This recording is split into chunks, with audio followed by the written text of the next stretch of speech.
అందరికీ నమస్కారం. Central government job కోసం ఎదురుచూస్తున్నారా? అయితే మీకోసం ఒక సూపర్ అప్డేట్. నేషనల్ మెటలాజికల్ లెబారెటరీ నుంచి ఒక మంచి నోటిఫికేషన్ వచ్చింది.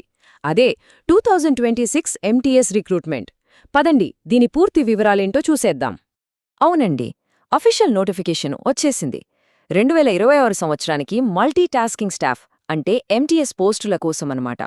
చాలామంది దీనికోసమే వెయిట్ చేస్తున్నారు. అసలు ఈ జాబ్లో అట్రాక్టివ్ విషయమేంటో తెలుసా? జీతం. సెలెక్ట్ అయితే చాలు, అన్ని అలవెన్సులు కలుపుకుని నెలకి సుమారుగా 36,000 రూపాయలు చేతికొస్తుంది. భలే మంచి స్టార్టింగ్ కదా. ఇంకో సూపర్ విషయమేంటంటే దీనికి పెద్ద పెద్ద చదువులవసరం లేదు. కనీస అర్హత జస్ట్ 10th క్లాస్ పాస్ అయితే చాలు. అంటే చాలామందికి ఇదొక గోల్డెన్ ఆపర్చునిటీ అనే చెప్పాలి. సరే, ఇప్పుడు ఈ నోటిఫికేషన్ గురించి కొంచెం డీటెయిల్డ్గా చూద్దాం. అసలు ఇవి ఎలాంటి ఉద్యోగాలు? ఇవి పర్మనెంట్ జాబ్స్ అండి. అది కూడా సైన్స్ అండ్ టెక్నాలజీ మినిస్ట్రీ కింద వచ్చే గ్రూప్ సి నాన్ గెజెటెడ్ పోస్టులు. ఇక్కడ మనం గుర్తుపెట్టుకోవాల్సిందేంటంటే ఇవి టెంపరరీ జాబ్స్ కానే కావు. Full fledged permanent central government ఉద్యోగాలు. అంటే జాబ్ సెక్యూరిటీకి ఎలాంటి ఢోకా ఉండదన్నమాట. మన దేశ పౌరులెవరైనా, ఆడవాళ్లు మగవాళ్లు అందరూ అప్లై చేసుకోవచ్చు. ఓకే, నెక్స్ట్ మనం చూడాల్సింది జాబ్ రోల్స్ ఏంటి, వాటికి కావలసిన క్వాలిఫికేషన్స్ ఏంటి అనేది. ఎందుకంటే ప్రతి పోస్ట్ కోడ్కి దానికి తగ్గట్టుగా వేరే అర్హతలున్నాయి. ఇక్కడ టేబుల్లో చూడండి, పోస్ట్ కోడ్ M101 కింద ఏకంగా 14 ఖాళీలున్నాయి. వీటికి జస్ట్ 10th పాస్ అయితే చాలు. మిగతా కోడ్స్ చూస్తే 10thతో పాటు సంబంధిత ట్రేడ్లో ITI ఉండాలి. అంటే ఎలక్ట్రిషియన్, కార్పెంటర్, ఫిటర్ ఇలా అనమాట. సో మీ క్వాలిఫికేషన్కి ఏది సెట్ అవుతుందో అది చూసి జాగ్రత్తగా అప్లై చేసుకోవాలి. ఇక ఏజ్ లిమిట్ విషయానికి వద్దాం.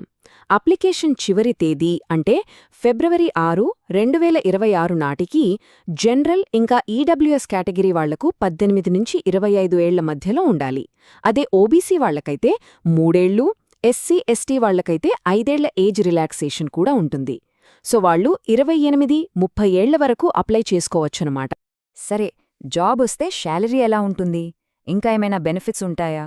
ఇప్పుడు ఆ విషయాలు మాట్లాడుకుందాం. సెలక్షన్ తర్వాత ఏం ఆశించొచ్చో చూద్దాం. అఫీషియల్ పే స్కేల్ చూస్తే ఇది పే లెవెల్ 1 కిందకొస్తుంది. అంటే బేసిక్ పే 18,000 నుంచి 56,900 వరకు ఉంటుంది. అయితే బేసిక్ మాత్రమే కాదు కదా, దీనికి DA, HRA లాంటి అలవెన్సులన్నీ యాడ్ అవుతాయి. అవన్నీ కలిపితేనే మనకు చేతికి దాదాపు 36,000 రూపాయలొస్తుంది. అన్ని గవర్నమెంట్ జాబ్స్ లాగే ఇక్కడ కూడా ఒక ప్రొబేషన్ పీరియడ్ ఉంటుంది. ఇది 2 ఏళ్ల పాటు ఉంటుందన్నమాట. ఈ 2 ఏళ్లలో మన పనితీరు ఎలా ఉందో చూస్తారు. అంతా బాగుంది అనుకుంటే జాబ్ని కన్ఫర్మ్ చేస్తారు. ఇది చాలా కామన్ ప్రాసెస్ అండి. దీని గురించి పెద్దగా టెన్షన్ పడక్కర్లేదు. ఓకే, ఇప్పుడు అందరికీ ఉండే మెయిన్ డౌట్, సెలక్షన్ ప్రాసెస్ ఎలా ఉంటుంది? దీనికి సింపుల్ ఆన్సర్, కేవలం ఒకే ఒక రాత పరీక్ష అంతే. ఎలాంటి ఇంటర్వ్యూ గట్రా ఏమీ ఉండవు. ఎగ్జామ్ బాగా రాస్తే జాబ్ వచ్చినట్టే. మరి ఆ ఒక్క ఎగ్జామ్ అంటున్నాం కదా, అసలు ఆ ఎగ్జామ్ ప్యాటర్న్ ఏంటి, ఎలా ఉంటుంది? ఆ వివరాలిప్పుడు చూసేద్దాం. ఇది కంప్యూటర్ బేస్డ్ టెస్ట్ అన్నమాట. మొత్తం 150 ప్రశ్నలుంటాయి, 450 మార్కులకి. ఇక్కడ ఒక ఇంట్రెస్టింగ్ పాయింట్ ఉంది. ప్రతి కరెక్ట్ ఆన్సర్కి 3 మార్కులిస్తారు. ఇక సబ్జెక్టుల విషయానికొస్తే general intelligence and reasoning, quantitative aptitude, general awareness ఇంకా ఇంగ్లీష్ లాంగ్వేజ్, ఈ 4 సెక్షన్ల నుంచి ప్రశ్నలొస్తాయి. ఈ మార్కుల వెయిటేజ్ చూస్తే మనకు ఒక క్లారిటీ వస్తుంది.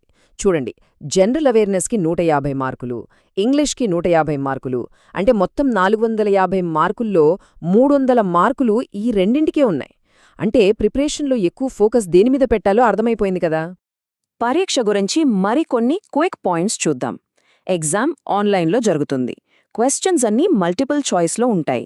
పేపర్ ఇంగ్లీష్ లేదా హిందీలో ఉంటుంది. క్వశ్చన్స్ అన్నీ 10th క్లాస్ లెవెల్లోనే ఉంటాయి, సో పెద్దగా భయపడక్కర్లేదు. టైం వచ్చి 2 గంటలు. కానీ ఇక్కడ చాలా ఇంపార్టెంట్ పాయింట్, నెగిటివ్ మార్కింగ్ ఉంది. ప్రతి తప్పు సమాధానానికి 1 మార్కు తీసేస్తారు. సో ఆన్సర్ చేసేటప్పుడు చాలా కేర్ఫుల్గా ఉండాలి. అన్నీ ఓకే, మరి అప్లై చేయటం ఎలా? ఇంపార్టెంట్ డేట్స్ ఏంటి? ఫీజ్ ఎంత? ఆ డీటెయిల్స్ ఇప్పుడు చూద్దాం. డేట్స్ జాగ్రత్తగా నోట్ చేసుకోండి. ఆన్లైన్ అప్లికేషన్సు జనవరి 5, 2026న స్టార్ట్ అవుతాయి.